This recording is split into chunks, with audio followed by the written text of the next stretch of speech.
მეცნიერთა კონგრესში იყო სხვადასხვა წინადადებები, მაგრამ ჩვენ მეცნიერები ზუსტად და საუბარია არა დიპლომის მქონე ეგრეთ წოდებულ მეცნიერებზე, არამედ ნაღდი მეცნიერებზე.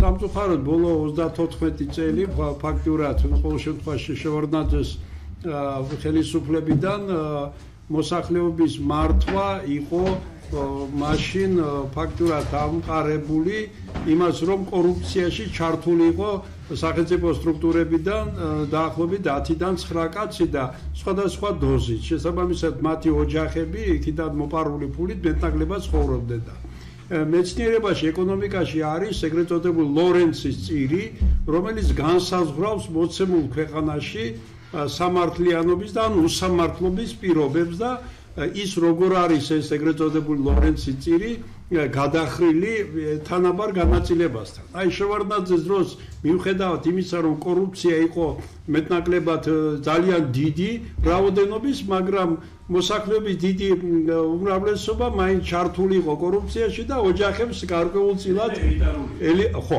ახლა ამის შემდეგ ბატონი მიხეილ სააკაშვილის დროს უკვე შემოვიდა ელიტარული კორუფცია და ეს ლორენცის წირი უფრო დაშორდა თანაბარ განაწილებას და აქ უკვე ჩემის აზრით უკვე პირველობა, ესე იგი დღევანდელ ხელისუფლებას აქვს კიდევ უფრო დაშორდა, ესე იგი ლორენცის წირი და ფაქტურად 5 დიახ, ეს კიდევ ერთხელ ზოგადებითა და ალბათ მილიონებით, ხო, რომელიც იყო. ხო, ეს არის ცნობილი მეცნიერებაში, მათი ეკონომიკური მოდელი. ახლა პრაქტიკულად ლორენცის გასაგებია პრინციპი, მაგრამ რითი ამტკიცებთ მეთქი რომ რითი ამტკიცებთ ამ ამბავს ფაქტები როგორ აღადებენ მაგაზე. უყურეთ ახლა კიდევ ერთხელ მე ვსაუბრობ რომ შევარდნაძის დროს იყო მასიური კორუფცია. ის როცა ყველა ხედავდა რომ 10-დან 9 იპარავდა, მაგრამ ვინც იპარავდა ეს 9 იმას სხვადასხვა დოზით სახში მიქონდა ეს ფული და მეტნაკლებად, ცუდი ფულით, მაგრამ ოჯახი ცხოვრობდა მეტნაკლებად. ესე იგი სააკაშვილის დროს უკვე 10-დან იპარავდა 1, მაგრამ იპარავდა იმდენს, რამდენს იპარავდა ის 9. შესაბამისად, მოსახლეობის პატარა პროცენტს ჰქონდა იმავე რაოდენობის ფული. დღევანდელ ხელისუფლებას სამწუხაროდ გააგრძელა ეს გზა. მაღალ რანგში აიყო კაცი. დიახ, მაღალ რანგში. ამიტომ ჩვენ საუბრობ, ჩვენ გვესმის ეს, რომ როგორც სააკაშვილის დროს იყო უსამართლობა, მათ შორის აი თანაბარ განაწილება, ასევე დღესაც არის. მიუხედავად ამისა, ჩვენ მეცნიერები აქ სწორად ითქვა, იყო განსხვავებული აზრი.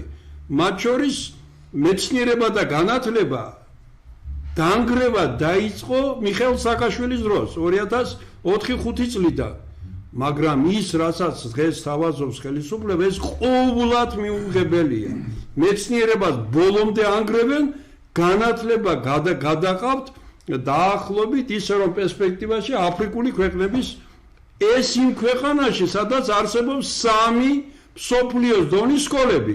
მათემატიკური მუსხელიშვილი ვეკუა, ფიზიოლოგია ბერიტაშვილი და უზნაძე განწყობის თეორია და ასევე კიდევ ფიზიკოსები და სხვები არიან მაღალი დონის.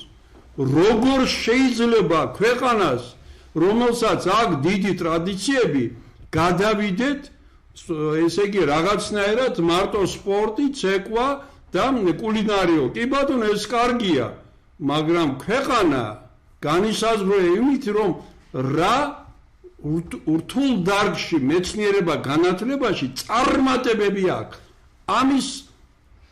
ამის მაჩვენებელი არის ეს. და უნივერსიტეტები, რომელსაც ახლა ცდილობენ დაანგრიონ, იცით როგორ მათი რეიტინგი დგება.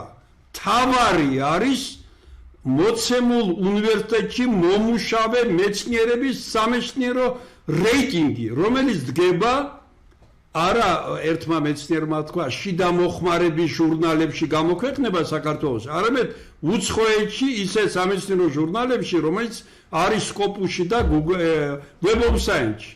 ასე დგება.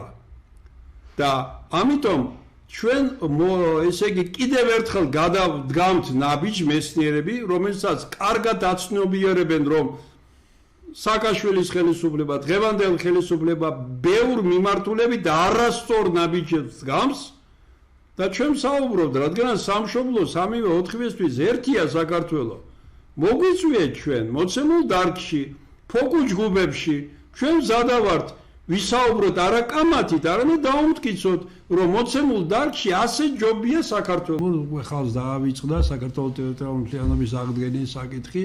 აფხაზეთის გარეშე საქართველოს ვერასოდეს როგორც ქვეყანა ვერ შედგება. ამიტომ დიდი მადლობა ნიკოლოს, რომ აფხაზეთის დაბრუნების ერთ-ერთი დაფი დარჩენილი სოხუმის სახელმწიფო უნივერსიტეტს ბოლომდე ჭრიან, რომ გაახარონ სადღაც ჩრდილოეთ ერთ-ერთ ქვეყანაში.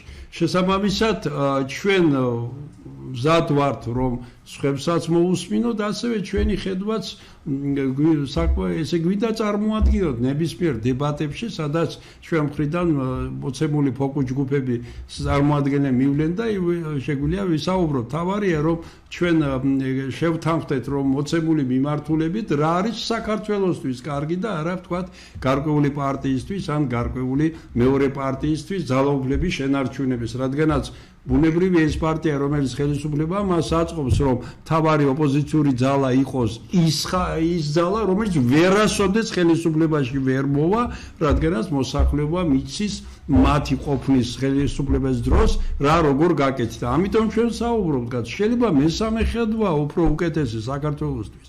და ამიტომ ამ ხალხს მიეცით საშუალება წარმოადგინონ თავისი ხედვა.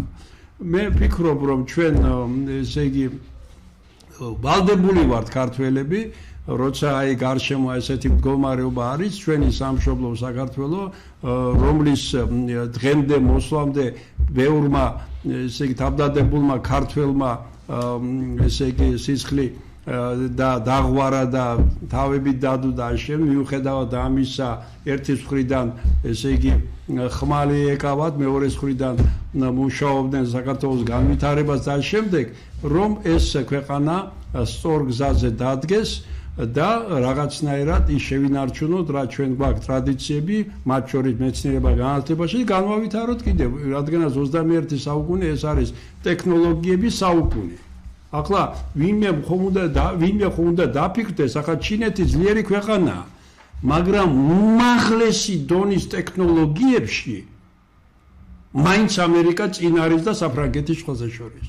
რატომ? ჩინეთი ბევრ საკითხში, საინჟინრო საკითხებში პირველია, მაგრამ აი ზუსტი ტექნოლოგიის საკითხებში რატომ? იმიტომ რომ შექმნა გენიალური რაღაცეები, ჭირდება მეცნიერ სრული თავისუფლება. არ შეიძლება რომ ხელისუფალმა დაუშვა ჩინეთის თქვა, აი თქვენ ბატონო უხანის უნივერსიტეტში ან სხვა უნივერსიტეტში მოიგონეთ ისეთი რაღაცა, რომ გაუსწროთ ამერიკას. მაგრამ სიტყვა რა მოიღოთ არაფერს სხვაზე. არა. მე ახლა ყველას პატივცემ და ჩვენ საბედნიეროდ ამ კონგრესში არის ბევრი ნაღდი ესე იგი მოქმედი მეცნიერი, თუ თავისუფლება მეცნიერს არ აქვს, ვერ მიიღებს კარდინალურ შედეგებს.